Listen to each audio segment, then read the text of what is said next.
ముఖ్యమంత్రి రేవంత్ వరుస యూటర్న్లు కాంగ్రెస్ పార్టీలో హాట్ టాపిక్ గా మారాయి. నిన్న లగచెర్ల నేడు అదానీ నిధుల విషయంలో కాంగ్రెస్ అధిష్టానం సీరియస్ అవడంతో రేవంత్ యూటర్న్ తీసుకున్నారు. ఒకవైపు కాంగ్రెస్ పార్టీ అదానీ అవినీతిపై పోరాటం చేస్తుంటే రేవంత్ రెడ్డి మాత్రం అదానీతో అంటకాగుతున్నారన్న విమర్శల నేపథ్యంలో సీఎం రేవంత్ కి ఢిల్లీ పెద్దలు గట్టిగానే క్లాస్ తీసుకున్నారన్న టాక్ కాంగ్రెస్ పార్టీలో నడుస్తోంది.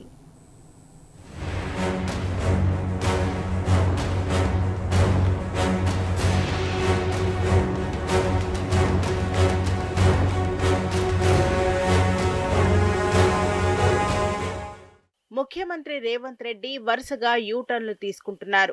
లగచర్ల ఘటనలో ప్రజల నుండి తీవ్ర వ్యతిరేకత రావడం, భూములు కోల్పోతున్న రైతులు అధికారులపై దాడికి పాల్పడటంతో పోలీసులు గిరిజనులపై అమానుషంగా దాడి చేసి అక్రమ కేసులు పెట్టడంతో లంబాడీలంతా బీఆర్ఎస్ సహకారంతో ఢిల్లీ స్థాయిలో పోరాటం చేశారు.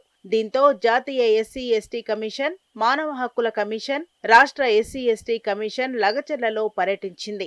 బీఆర్ఎస్ సైతం లగచర్ల ఘటనను తీవ్రంగా పరిగణించి జాతీయ స్థాయికి తీసుకువెళ్లడంతో లగచర్ల పరిణామాలపై కాంగ్రెస్ అధిష్టానం తీవ్రంగా పరిగణించింది. కుటుంబ సభ్యుల కోసం ప్రభుత్వాన్ని పణంగా పెట్టడంపై ఢిల్లీ పెద్దలు సీరియస్ అవ్వడంతో సీఎం రేవంత్ రెడ్డి వెనక్కి తగ్గారు. లగచర్ల ఫార్మా కంపెనీపై యూటర్న్ తీసుకున్నారు.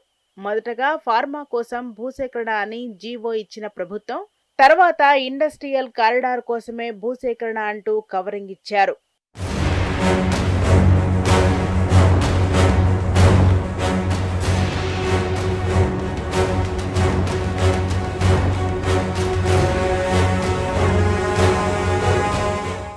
తాజాగా అదానీ ఎపిసోడ్లోనూ సీఎం రేవంత్ కు కాంగ్రెస్ అధిష్టానం నుండి గట్టిగానే క్లాస్ పడిందన్న టాక్ వినిపిస్తోంది. ఒకవైపు కాంగ్రెస్ పార్టీ జాతీయ స్థాయిలో అదానీ అవినీతికి వ్యతిరేకంగా పోరాటం చేస్తుంటే, తెలంగాణలో రేవంత్ రెడ్డి అదానీ పెట్టుబడులకు రెడ్ కార్పెట్ వేస్తున్నారన్న విమర్శలు ఉన్నాయి. సీఎం రేవంత్ దావోస్ పర్యటనలో అదానీ కంపెనీతో ఎంఓయూ కుదుర్చుకున్నప్పుడే ముఖ్యమంత్రి నిర్ణయంపై సొంత పార్టీలో విమర్శలొచ్చాయి.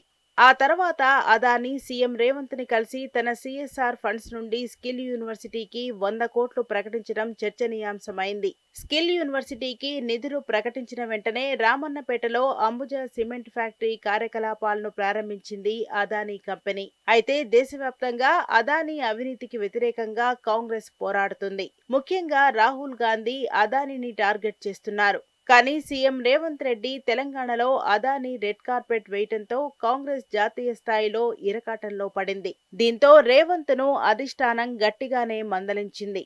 అదానీ నిధులు వద్దని ప్రకటించిన తర్వాతే ఢిల్లీకి రావాలని పార్టీ పెద్దలు చెప్పినట్లు హస్తం పార్టీలో జోరుగా చర్చ జరుగుతుంది. అందులో భాగంగానే సీఎం రేవంత్ ఢిల్లీ వెళ్లే ముందు ప్రెస్ మీట్ పెట్టి అదానీ స్కిల్ యూనివర్సిటీకి ఇచ్చే సిఎస్ఆర్ ఫండ్ 100 కోట్లు తీసుకోవడం లేదు అని ప్రకటించారు సీఎం రేవంత్.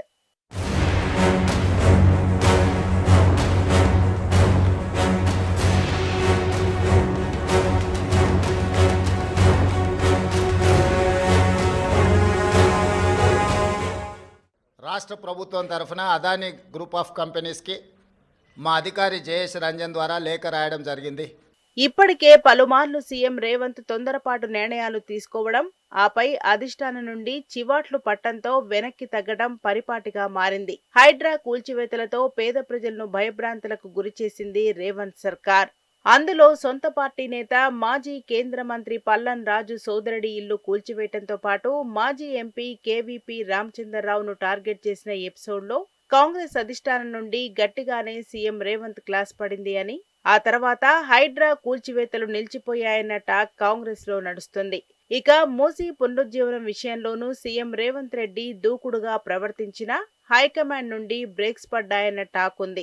జీహెచ్ఎంసీ ఎన్నికలు ముగిసే వరకు మూసీ ఊసెత్తొద్దని అధిష్టానం నుండి ఆదేశాలు సీఎంకు వచ్చాయన్న చర్చ పార్టీలో జోరుగా నడుస్తుంది. అయితే సీఎం రేవంత్ తీసుకుంటున్న నిర్ణయాలకు అధిష్టానం వరుసగా బ్రేక్స్ వేస్తుండడం కాంగ్రెస్ లో చర్చనీయాంశమవుతుంది.